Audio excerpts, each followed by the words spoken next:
Hello everyone, Dr. Eric here of Queen's Wellness and Beauty Center. Today, let's discuss my favorite procedure na gawin here sa clinic. Number 1 is our Botox or botulinum toxin injection procedure.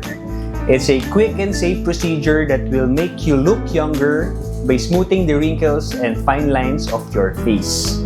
Ang Sweatox naman ay Botox treatment din to decrease the function of your sweat glands. So, less sweat sa kilikili. Ang Botox sa jaw or Jawtox is used para sa mga may TMJ or yung may mga teeth grinding sa gabi. Number 2 is the lemon bottle injection.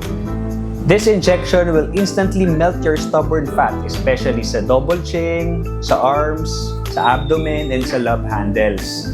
So, mabilis tong procedure na to and it's almost pain-free. Lastly, fillers injection.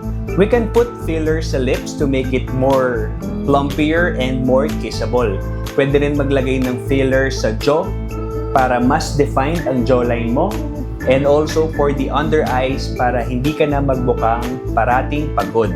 So these are the top 3 procedures that I do here at Queen's Wellness and Beauty Center.